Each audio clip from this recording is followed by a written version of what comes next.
Clase número 16 de la materia La Carta a los Efesios, trimestre número 2. Efesios 6:17. Y tomad el yelmo de la salvación y la espada del Espíritu, que es la palabra de Dios.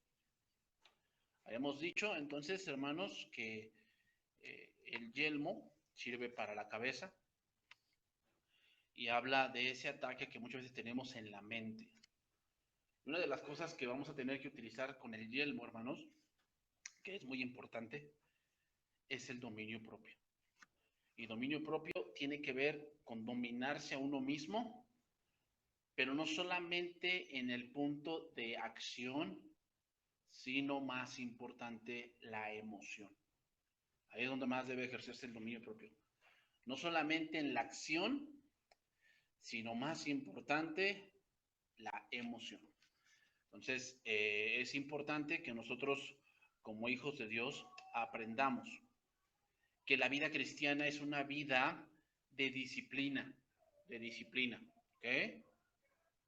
Y debemos entender que si queremos hacer buen uso de la palabra de Dios, tenemos que entender dos cosas. Número uno, aquí la palabra, que es la palabra de Dios, esa palabra no es logos, que logos significa tratado, una gran conversación que se tiene. Eso no es logos lo que se utiliza aquí, la palabra que se utiliza aquí es rema. Y un rema de la Biblia es una porción para algo en específico. ¿Ok? Esa es una rema. Logos podría entenderse entonces que es toda la escritura, pero un rema es una parte de la escritura que se utiliza para un momento que vamos a enseñar. Eso es un rema. O que Dios nos esté enseñando. ¿Ok? Estamos leyendo toda la Biblia, o cuando tú escuchas toda la Biblia, estás escuchando la Biblia, y de todo ese escuchar la Biblia hay un rema, es decir, algo que entendiste de todo ese compendio logos. Eso es lo que significa. Utilizar bien la palabra de verdad significa que puedes utilizar la Biblia adecuadamente en el momento adecuado. Eso es un rema. Y para eso se requiere entrenamiento. O sea, para que vengan versículos a tu mente y sepas cuál es el contexto y en dónde ponerlo adecuadamente, requieres estudio. No nada más es sacar versículos por versículos, ¿eh?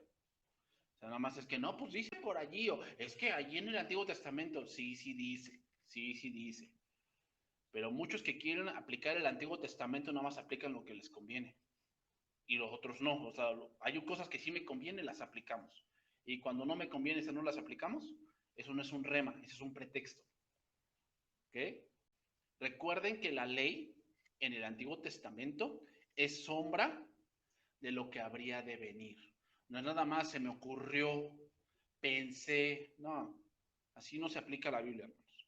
Seguimos ahí, 18, orando en todo tiempo, con toda oración y súplica en el Espíritu, y velando en todo con toda perseverancia y súplica por todos los santos. Es interesante, pero la oración no es mencionada, fíjate, la oración no es mencionada como parte de la armadura, así como la sangre de Cristo tampoco. Y tampoco saben que no es mencionado como algo de la armadura de Dios, las reprensiones al diablo. ¿Por qué no aparecen allí de que el Señor lo reprenda al diablo? Es que no es bíblico, hermanos. Y en ese momento estaba escuchando a un pastor y sí es cierto. Dijo un pastor, en ninguna parte ni siquiera vemos a los apóstoles reprender al diablo. El que reprendió al diablo fue un ángel. Y nosotros no somos eso, por lo tanto eso no es bíblico.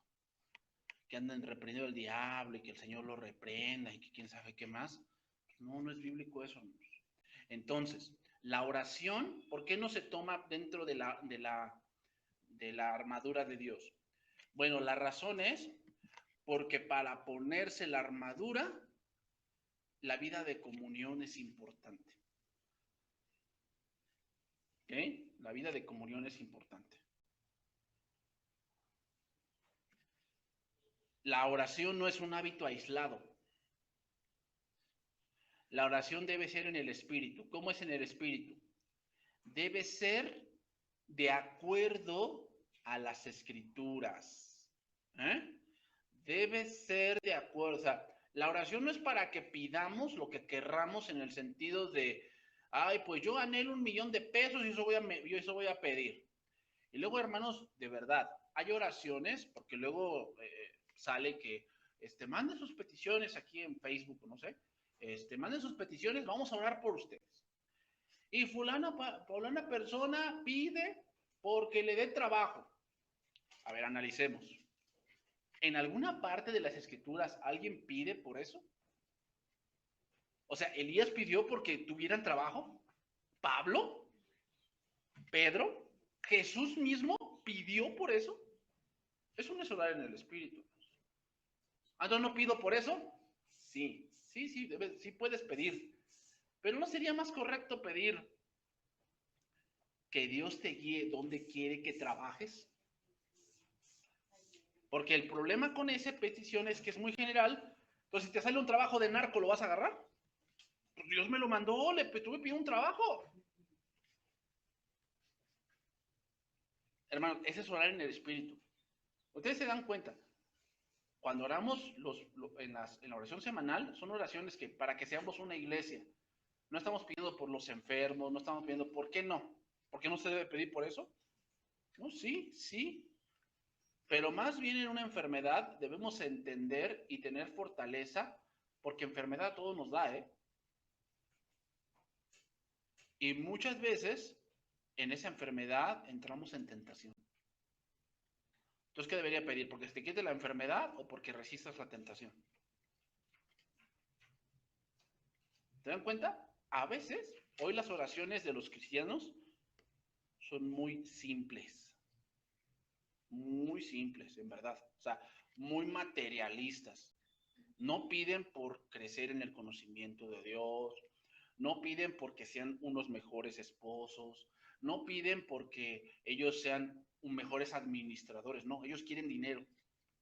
Aunque tengas 10 millones de pesos, si no eres buen administrador, no te alcanza, nunca te va a alcanzar. Entonces, ¿qué sería mejor pedir? Pues, sabiduría. Sabiduría, porque si tienes sabiduría, lo muy poco que llegue a tu bolsillo, lo vas a hacer mucho, porque eres sabio. ¿Se dan cuenta? O sea, hay que pedir cosas, hermanos, que estén en el espíritu. Dejar de pedir cosas simplezas, o sea, cosas que son afanes, son cosas que son añadiduras. Y a veces nos enfocamos mucho en esas cosas que no vemos, cosas que son más importantes en tu carácter. Entonces, la oración demanda concentración, demanda agudeza espiritual. La oración, hermanos, es el tema final de Efesios, y aunque tiene una relación muy estrecha con la armadura de Dios, no es mencionada como una parte de ella, porque la sencilla razón es que es mucho más que una herramienta, es parte de nuestro cristianismo. La oración es un arma piadosa que se puede utilizar simplemente cuando tengo problemas. La oración es una conversación con Dios.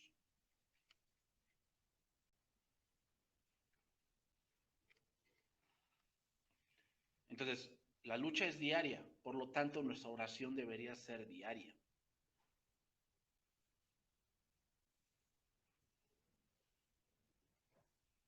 La oración es como esos soldados que transmiten a la base su posición para que la base sepa dónde están y envíen apoyo.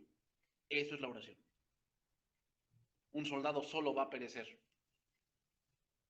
Lucas 18.1. Vamos a ver ese pasaje. Lucas 18.1.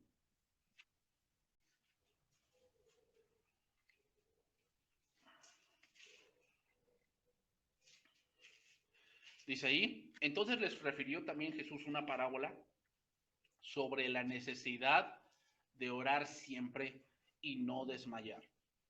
Ahorita vamos a entrar a algunos puntos aquí. Había en una ciudad un juez que ni temía a Dios ni respetaba a hombre. Había también en aquella ciudad una viuda, la cual venía a él diciendo, hazme justicia de mi adversario. Y él no quiso por algún tiempo, pero después de esto dijo dentro de sí, aunque ni temo a Dios, ni tengo respeto a hombre, sin embargo, porque esta viuda me es molesta, le haré justicia. No sea que viniendo de continuo me agote la paciencia. Y dijo el Señor, oíd lo que dijo el juez injusto. ¿Y acaso Dios no hará justicia a sus escogidos que claman a él día y noche? ¿Se tardará en responderles? ¿Cómo dice?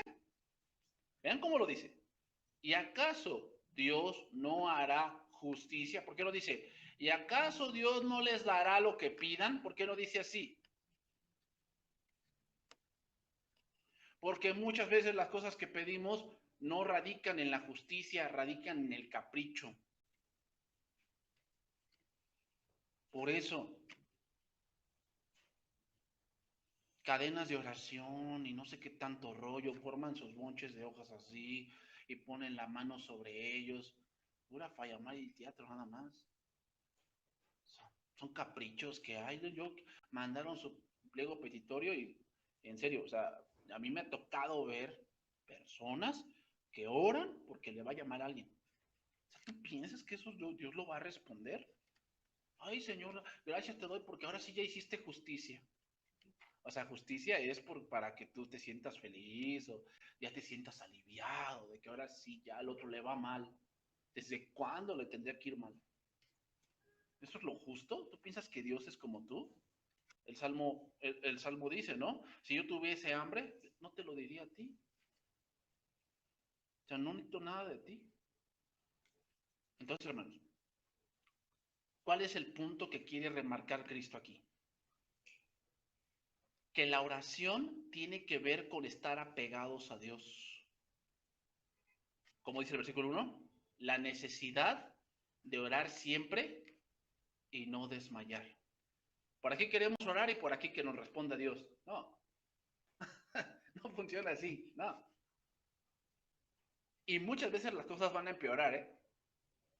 Y tú tienes que estar orando sin desmayar, sin desmayar. Os digo que pronto les hará justicia, pero cuando venga el Hijo del Hombre, hallará fe en la tierra. ¿Por qué dice hallará fe en la tierra? Porque la oración tiene que ver con creer.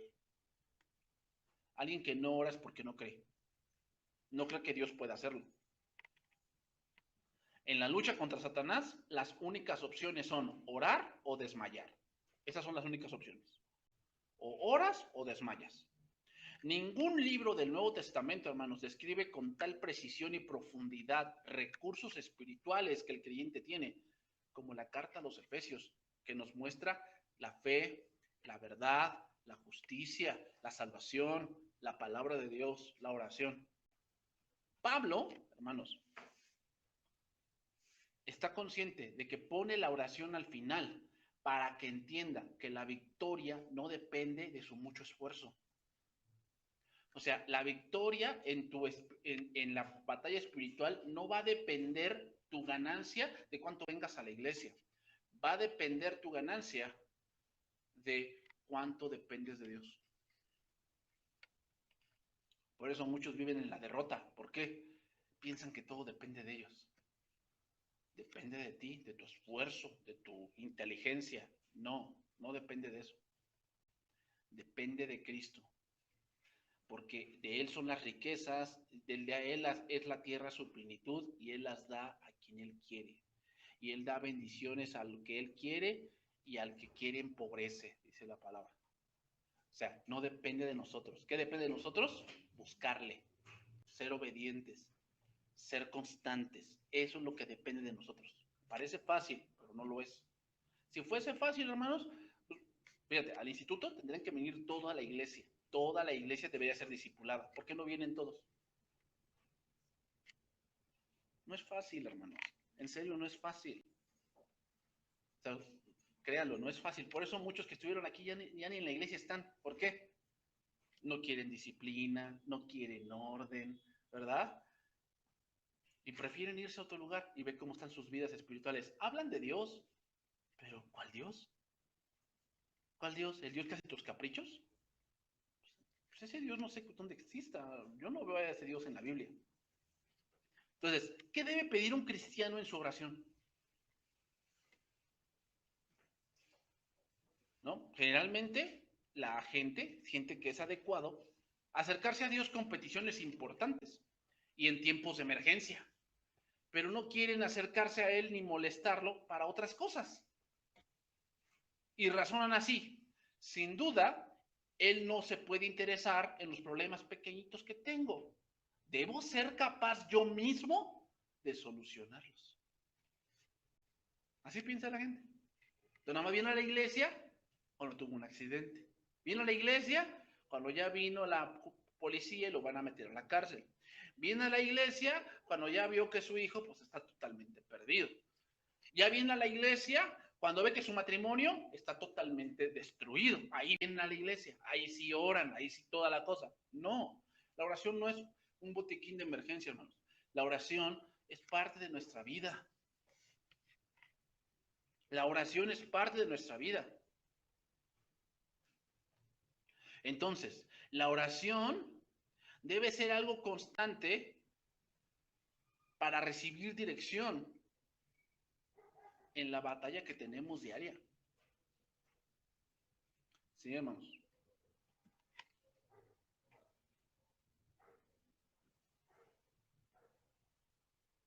Una de las razones por las cuales a veces un equipo de cual sea el deporte no va a ganar es cuando los que juegan y el director técnico no tienen comunicación. Cuando eso pasa y hay una fractura, tiene que haber una solución, porque si no, lo mismo pasa. Nosotros estamos ahorita en el campo y Dios es el director técnico, y si no tenemos comunicación, pues jugamos como queremos. Y al final, ¿qué va a pasar? Perdemos. ¿Por qué? No hay esa comunicación con Dios de decir, que me diga Dios, no, no, no, aquí, no, tú ataca, tú allá, tú acá, tú quédate ahí. Esa comunicación es importante, hermanos. Si no, no vamos a vencer, ¿eh? Y muchas cosas nos vamos a frustrar. 19. Y por mí, a fin de que al abrir mi boca me sea dada palabra para dar a conocer con denuedo el ministerio del Evangelio. A ver, Pablo estaba preso. ¿Por qué no pidió que fuera liberado?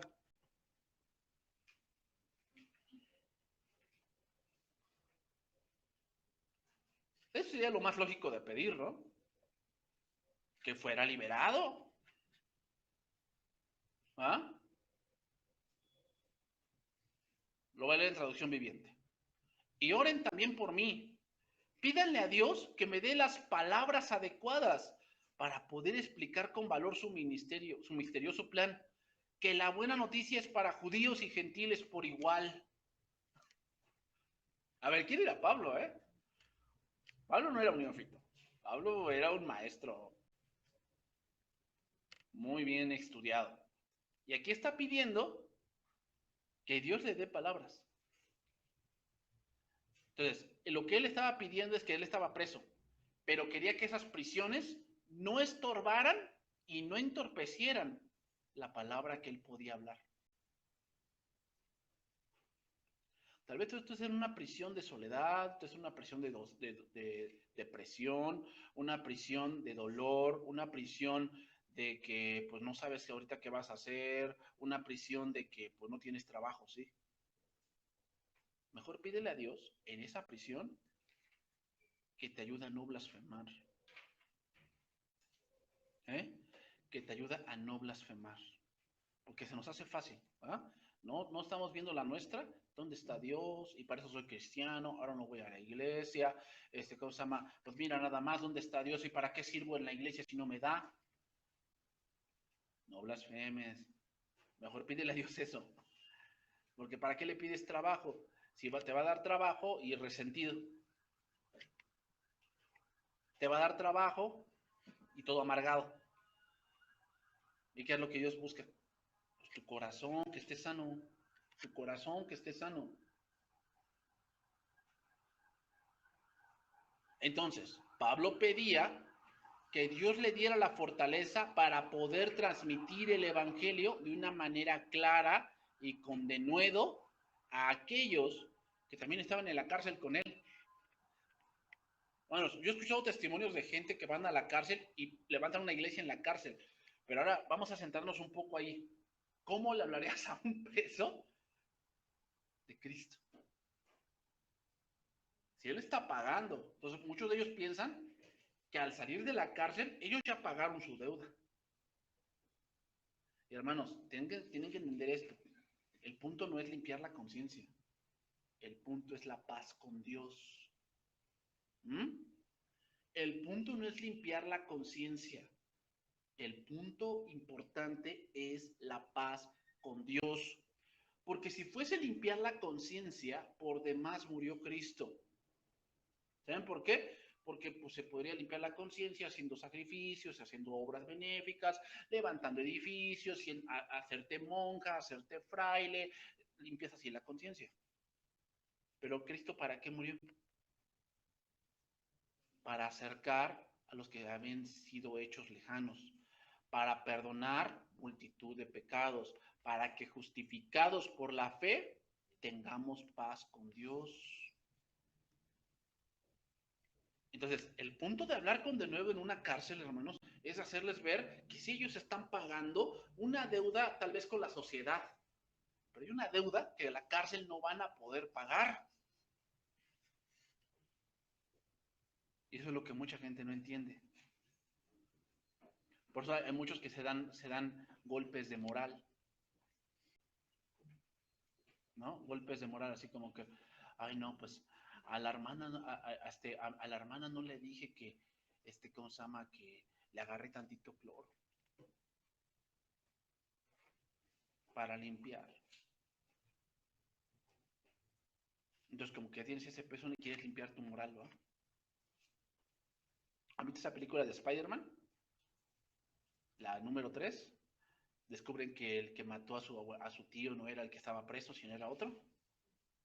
Y va el Spider-Man y se cura con su tía diciéndole que pues es su culpa que su tío haya muerto, curándose a la mala, o sea, porque pues, tiene que descargar esa culpabilidad que él tiene, supuestamente. ¿Y eso en qué va a ayudar a la gente? Pues lo único que va a hacer es que la tía lo odie por una falsa moral, porque eso no se trata de limpiar la conciencia, hermanos, se trata de que estés bien con Dios. Una gente que trata de hacer eso es porque no ha recibido el perdón de Dios. No se ha arrepentido delante de Dios. Se quiere arrepentir delante de los hombres, pero delante de Dios no se arrepiente. Por lo tanto, sigue teniendo un peso de culpa. Entonces tratan de hacer muchas cosas. Casi hablar con los muertos para pedirle al muertito perdón, ¿no? Consígueme a mi mamá, que la traigan a mi mamá para que le pida perdón porque no fui a su funeral y me siento muy mal. Y si no hablo con ella, siento que se me cae el mundo. ¿Qué quiere limpiar? ¿Estar bien con Dios o con la persona? ¿Y así van? ¿Así van? Entonces, versículo 20. Por el cual soy embajador en cadenas. ¿De qué? Del Evangelio. De eso veníamos hablando. Que con denuedo hable de él como debo hablar. Esta carta, hermanos, retumbó mucho en los judíos y en los gentiles al saber que en Cristo esas barreras habían sido abolidas. Porque aquí vimos que de un pueblo, Dios, o de dos pueblos, Dios hizo uno. Que el verdadero Israel no es el pueblo que hoy está allá en el oriente. El verdadero Israel es la iglesia. Es todos aquellos no circuncidados en la carne, sino en el corazón. Romanos 3. Entonces, cuando vieron que esas barreras habían sido abolidas y que ahora era una nueva sociedad, compartiendo privilegios iguales y reconociendo a Cristo como cabeza, hubo mucho conflicto. Pero sabía Pablo que ese mensaje tenía que llegar aún más allá. Entonces, en comparación a la mayor parte de los creyentes, Pablo tenía dones especiales, era valiente, intachable, fuerte en su vida espiritual. Sin embargo, reconocía que aún con todas esas cosas necesitaba el apoyo de la iglesia. Sí, hermanos, o sea, muchas veces podemos saber mucho de la Biblia, los ministros, pero no somos invulnerables. No, no somos invulnerables. Me acuerdo cuando pasamos una situación difícil, un pastor me llamó y me dijo, pastor, yo sé que lo que yo te diga no va a funcionar, o sea, no te va a dar consuelo el que yo te diga, lo siento, te doy el pésame, no te va a ayudar. Pero ¿sabes qué sí te va a ayudar? Mi oración. ¿Se dan cuenta, hermanos? O sea, la oración no es por cosas tan simples. Yo digo que no oremos por esas cosas. Está bien, sí, o sea, vamos a orar, pero, hermanos, hay cosas más importantes. Porque las cosas que no se ven son más importantes que las que se ven. Dios, hermanos, no puede utilizar a la persona autosuficiente. Eso es lo que también hace la oración. Hace que dependas de Dios. Porque esa persona no siente que necesita de Dios. Es el creyente humilde, hermanos, que conoce su propia necesidad y su auténtica pobreza de espíritu, aquel a quien el Señor puede usar y bendecir en gran manera. O sea, si quieres que Dios te bendiga dándote iluminación de la palabra de Dios, la oración debe ser algo en tu vida. No digo que seas como Daniel, 3 veces al día. Si puedes, pues qué bueno. Pero si tú quieres entender de la Biblia, una parte sí es el estudio, pero otra parte importante es pedirle a Dios que te abra el entendimiento, porque nuestro entendimiento, hermanos, así tengas un IQ de 500, es un coco que Dios tiene que abrir para que entre la palabra de Dios. Por eso, hermanos, cuando ustedes me dicen, no, es que yo no entiendo tanto, hermano, o sea, yo no, por eso no hice el manual, porque no entiendo muchas cosas, pues te falta oración, te falta orar. Decirle, Señor, ábreme la mente. Yo sé que no voy a entender como el pastor, yo sé que no, y no te pido que entiendas así, pero lo que entiendas, créelo. No es necesario que entiendas como yo, pero sí que entiendas algo. Ven la palabra. Elías tuvo sus vivencias, Eliseo tuvo sus vivencias, Daniel tuvo sus vivencias, y lo que vivieron, lo creyeron. Estoy preparando una serie, hermanos, que haremos más adelante, pero la serie se va a llamar Advertencias Bíblicas. Y se van a dar cuenta que en toda la Biblia hay advertencias, hay advertencias. Cuidado, cuidado, cuidado, cuidado. ¿Por qué? Porque muchas veces como cristianos, como pensamos que nada nos toca, pensamos que nada nos puede pasar. Y una de las peores cosas que te puede pasar es que tú te alejes de Dios. Esa es la peor cosa que puedes hacer. Pensando que no, pues Dios me habla a mí, no importa si no me congrego, no importa si no leo la Biblia, y tú piensas que no va a pasar nada. Sí pasa, sí pasa. Y como se los he dicho a muchos, aléjate de Cristo y vas a ver que sí puedes. Porque muchos dicen, no, yo no haría eso. No, yo caer en eso, no. Aléjate de Cristo y vas a ver que sí puedes. Aléjate de Cristo. Y vas a ver que te vas a convertir en eso que tú decías que no, no, tú no, tú no, tú. Aléjate de Cristo. Es una advertencia, hermanos. Sí, pero si me olvidaren, si no guardaren mis mandamientos, y si vieron a los dioses ajenos, de cierto pereceréis. ¿Se dan cuenta? La Biblia tiene muchas advertencias. ¿Qué me dicen de Gálatas 3? ¿No? Cuando le dice, me sorprende que habiendo empezado por el Espíritu, vais a terminar por la carne. De la gracia habéis caído. Es una advertencia. ¿Qué quiere decir? Que empezaste por orar, por decirle a Dios, Señor, enséñame y vas a hacer el ministerio y estudiabas antes de hacer tu clase y trabajar a Dios y de pronto terminas en la carne, o sea, ya lo haces por hacer.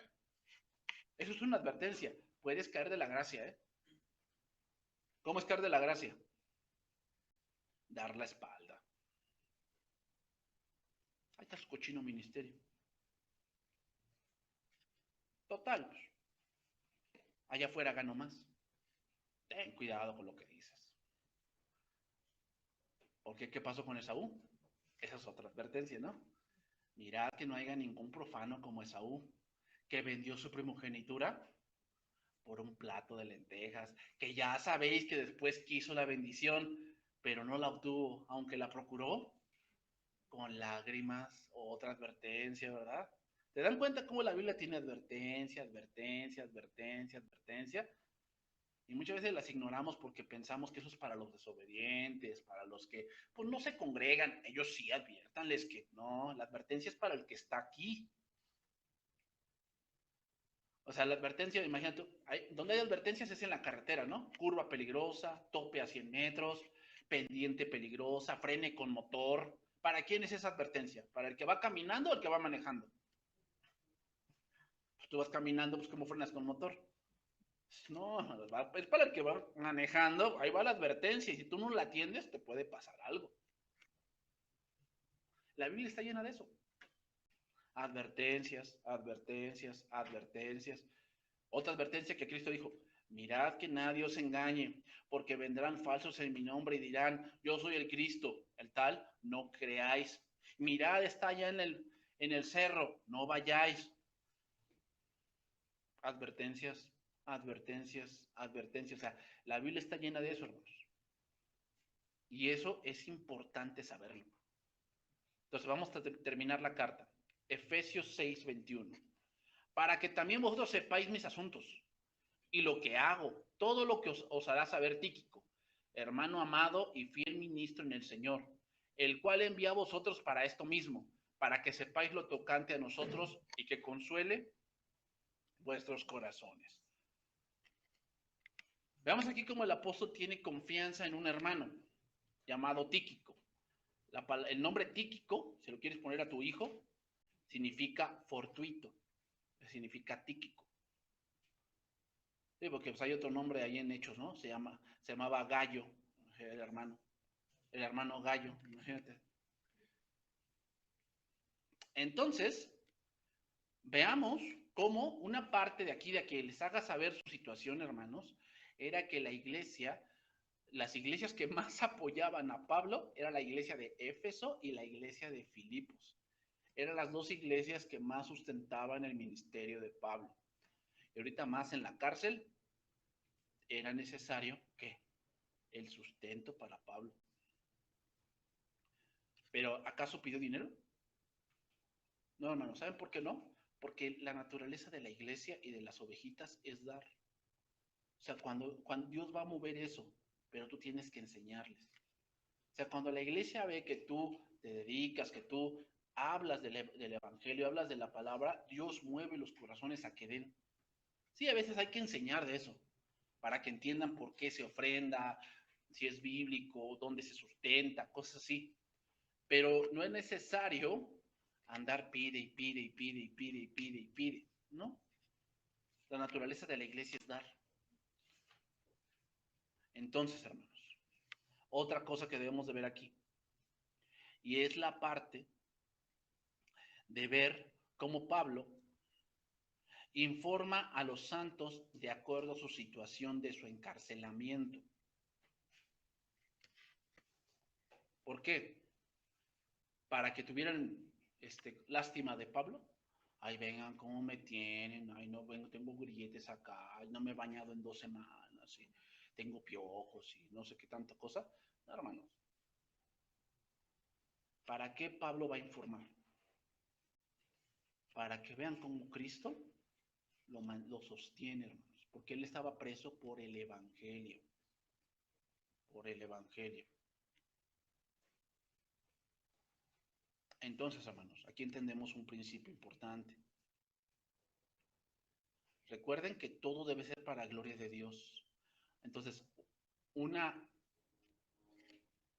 cosa adversa en nuestra vida puede ser para la gloria de Dios. Sí. ¿Cuál? ¿O cuándo? Cuando vemos que un cristiano, a pesar de la adversidad, se mantiene firme en Cristo. Por eso, hermanos, más debemos hablar cuando estamos en una adversidad, omitamos un poco y no demos a grandes rasgos cómo lo vivimos, sino cómo Dios nos hizo salir de ahí. Eso es lo que glorifica a Dios, porque el decir cómo vivimos todo hace que, ay, no, sí, pobrecito, ay, no, ahí está sufriendo, nadie sufre como él en el mundo. ¿Y Dios dónde está ahí? Porque así son los hombres, ¿no? Cuando es el Teletón, sacan al niño y toda la cosa, pero ¿dónde ves a Cristo ahí? ves al hombre sufriendo, todos sufren, todos sufren. Algunos sufren porque pues, su techo es de lámina, le caen goteras con el agua y sufren. Ay, pero para de sufrimientos a sufrimientos. Eso lo dices tú. Eso lo dices tú, pero ay, cada quien sufre como Dios permite. Pero tenemos que decir más cómo de ese sufrimiento, cómo de esas consecuencias Dios nos rescató. Eso es lo que da gloria a Dios. Porque todo lo que hagamos debe ser para gloria de Dios. ¿Por qué creen que está relatado el cómo Dios disciplinó a su pueblo? Para que vean que Dios sí puede. Eso, o sea, ese es el propósito por el cual está escrito Nehemías y Esdras y Esther y Daniel y Ezequiel y Jeremías. ¿Para eso están escritos? ¿Para que veamos cómo Dios es bien castigador y cómo Dios disciplina? No, no, o sea, sí es una parte, pero otra parte, hermanos, es cómo Dios, a pesar de que los esparció por todo el mundo, ese pueblo aún existe y solamente eso se da por Dios. Y eso glorifica a Dios. Entonces terminamos.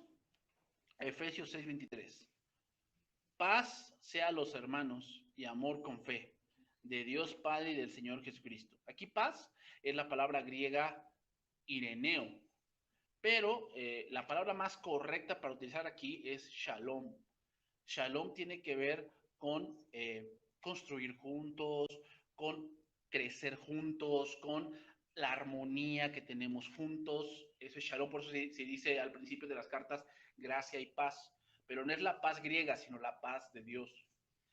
O sea, un shalom donde estamos creciendo y recuerden que paz no es ausencia de problemas. Paz es una paz que a pesar de los problemas estamos con la mente serena porque sabemos que Cristo tiene el control.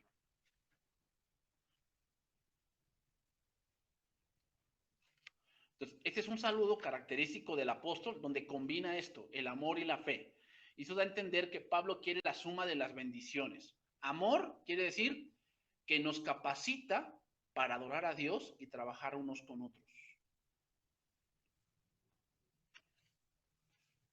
Y la fe que nos dé la fuerza para hacer hazañas en la guerra cristiana. ¿Se acuerdan de David cuando fue a enfrentar a Goliat? Lo primero que lo impulsó fue el amor a su pueblo y a Dios. ¿Quién es ese incircunciso que sale y ofende al pueblo de Dios y a Dios mismo? O sea, su amor por Dios hizo que, pues, ¿qué pasó, no? Y después salió la fe. ¿Cuál fe? No, no vas a poder, David, porque tú eres joven y él es hombre de guerra. Él dijo, no, cuando venía el oso, yo lo mataba. Y cuando venía el lobo, y él será como uno de ellos. Fe. Pero primero lo que te impulsa, el amor. Si tú no tienes amor, tú vas a perder. Porque lo que te impulsa no es Dios, es otra cosa. Hermanos, si no sabemos cultivar el amor, vas a vivir una vida monótona en cualquier ámbito. Tú debes cultivar el amor en tu matrimonio, si no tu matrimonio se va a volver un calvario. Tú debes cultivar el amor a tu ministerio. ¿Cómo se cultiva el amor a mi ministerio? Pues sabiendo más de él, sabiendo lo que implica servir a Dios. Si no, si se pierde el amor, te causa fastidio. Empiezas a decir, ay, qué fastidio es esto. Otra vez tengo que ir el domingo, otra vez me toca la clase, otra vez me toca predicar, otra vez. Ya chole, ¿no? Pues ya otro que pase, porque pues tienes que cultivar tu amor. ¿Saben cómo se cultiva tu amor? Cuando descubres cosas nuevas de Dios. Que entiendes algo más y tú dices, Señor, tú eres maravilloso. Es lo mismo que pasa en cualquier ámbito de tu vida. Si tú no cultivas el amor, tú vas a perder la batalla.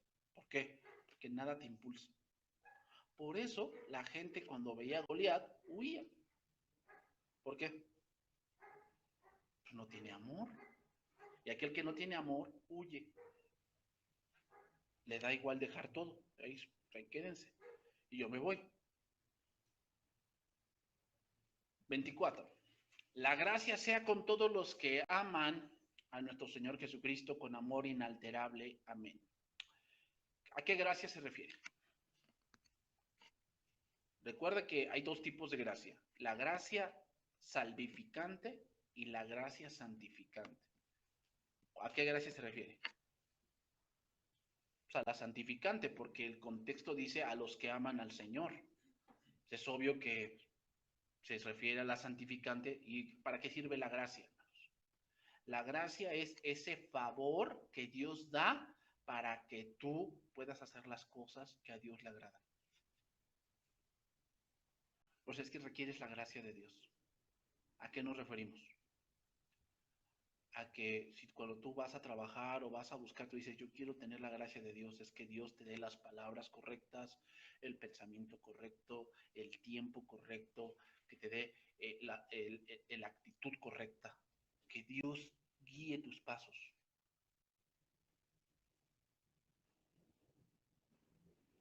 Entonces, la vida cristiana, hermanos, no se puede llevar sin la gracia de Dios. Aún la gracia de Dios sirve para evitarte de un conflicto que puede surgir por ciertas cosas que pueden ocurrir. La gracia de Dios te guía para eso. La gracia de Dios, en este caso, hermanos, tiene que ver también con seguir creciendo en el conocimiento de Dios. Por eso, hermanos, servir a Dios es una gracia. Conocer de Dios es una gracia. Entender la palabra es una gracia. Cantar a Dios es una gracia. Exponer la palabra a niños, adultos, jóvenes es una gracia. ¿Por qué? La respuesta es porque Dios no te necesita. Esa es la respuesta. Si Él hizo todo el universo con la palabra de su poder, ¿piensas que te necesita a ti y a mí? ¿No? Si cuando buscó en la higuera no hubo fruto, ¿y qué pasó con ella? Se secó. Eso es símbolo de Israel. Pero ¿saben también una de las razones que podemos entender por la cual se secó? Porque perdió su finalidad fundamental. ¿Cuál? Dar fruto. Y si un árbol no da fruto, no sirve para nada. ¿Para qué quieres en tu huerto un árbol que no da fruto? Si un cristiano que no da fruto en el servicio, en su vida cristiana, es un cristiano que tarde o temprano se va a secar. Requieres la gracia de Dios. ¿Y cómo la buscamos? Buscando en su palabra, buscando, sometiéndonos, siendo humildes ante Dios. No eres tú, no te creas tanto, no te creas tanto. ¿Qué es lo que Dios utilizó para entrar a Jerusalén? Un burrito. O sea, fíjate, o sea, ¿por qué no utilizó una carroza tirada de un jinete y toda la cosa? Para entendernos también a entender, no necesito de ti. Yo necesito gente humilde, es lo que necesito. No necesito gente que se crea mucho, que piensa que sabe mucho, pero que al final pues, no me obedece. ¿Ah? Así eran los fariseos. Se creían mucho, creían que sabían mucho, creían que sus muchas costumbres, y eran los primeros en qué? En gritar, crucifícale. Entonces, hermanos, aquí terminamos esta carta, la carta a los Efesios. La siguiente semana, si Dios permite, empezaremos con otra nueva materia, que va a ser la materia de alabanza y adoración. Vamos a estar viendo ese tema, o esa materia que nos va a llevar, yo creo que lo que resta del año, para ir estudiando esa materia. ¿Ok?